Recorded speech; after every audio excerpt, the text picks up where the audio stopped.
We got a question. Assalamu alaikum. How should we teach our young children about people in the same-sex relation? In today's world, it is being sneaked into become normal in many ways. We need to be kind to everyone. SubhanAllah, that's a tough one. This is something that's slowly sneaking into so many people's lives. You guys have any thoughts? There are two things that are being mentioned here. One is the perspective of being nice, and there's the perspective of the same-sex marriage itself.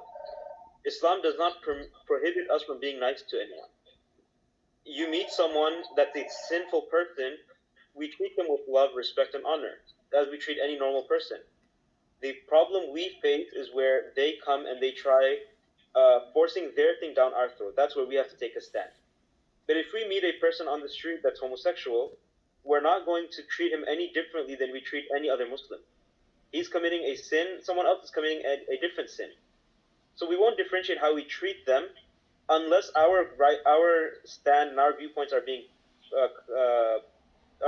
compromised. We're being forced to accept their thing. Then we would take a stand and we'll say, look, we don't agree with you, and this is what Allah subhanahu wa ta'ala has told us, and we are people that follow principles and morals. Our principles and morals are guided by Allah subhanahu wa ta'ala. We will stick to that. You can do what you want, that's your personal choice, but don't force it on me. SubhanAllah. So what we say today is the freedom of speech that we have.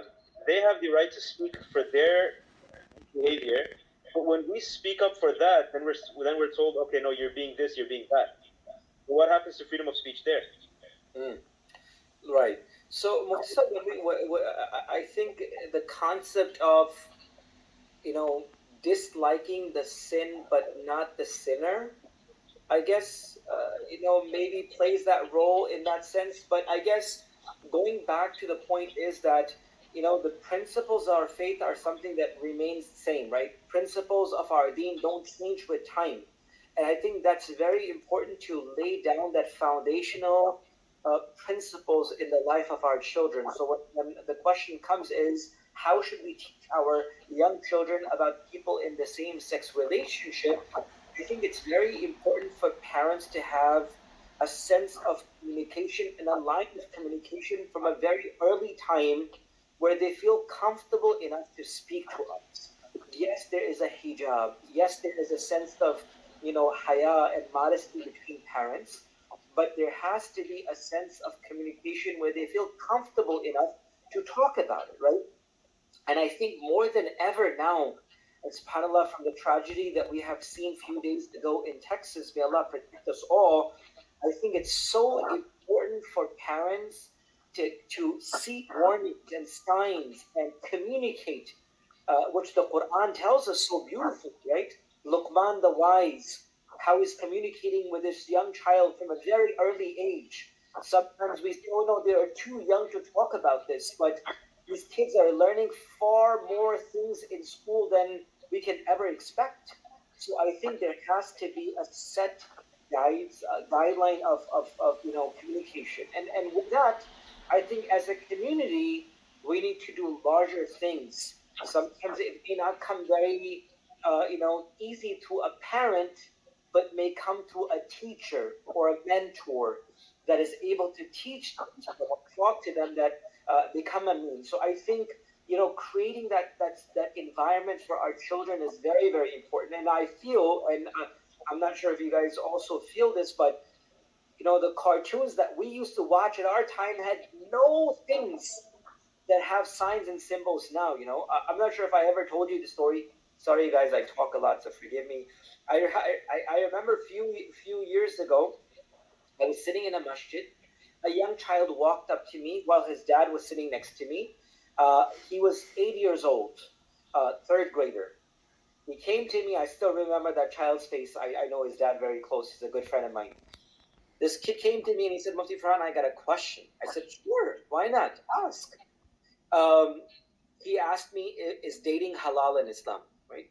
Sincere, easy question. He's 8 years old. He's up to the level in elementary and stuff like that. And his dad looked at him like he's going to beat him up when he goes home. So I told the dad, he's a good friend of mine, I was like, calm down. Please don't say anything to him. It's good at least he asked me the question.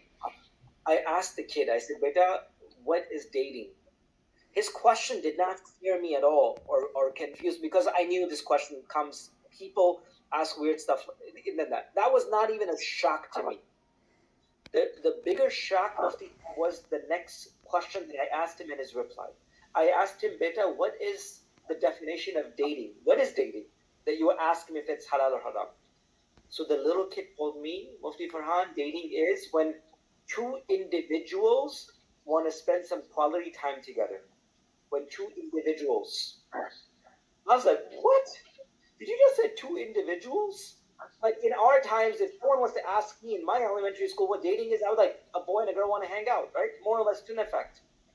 That child says when two individuals want to spend some quality time together, which means that their mind is already being set about it's okay. And I think parents as Muslims and mashallah with Iman, we have to have open conversation, please. And this is our deen is, with love, with affection. Talk to them, trust them, allow them to trust you. And the things that they mention to you, you should listen and never remind again so that they feel that this is like something that I can trust my mom and dad that they're never going to come back and remind me of it. Yes, you have to plan, you need to strategize, but please make friends with your children. Speak to them, communicate with them. And for the young children who are listening to me, I beg you and I tell you for the sake of Allah, you have no one who is more trustworthy in this world than your mom and your dad. There's no one who you can trust more than your own mother and father, no matter who shows you love, no matter who shows you what. There's no one in this world who is more genuinely concerned and loves you and cares for you, will keep a secret for you than your own mother and father, and will always wish for the best for you. Speak to them, communicate with them. Guys, I'm sorry, man. I'm going on a bayan thing. Forgive me, man.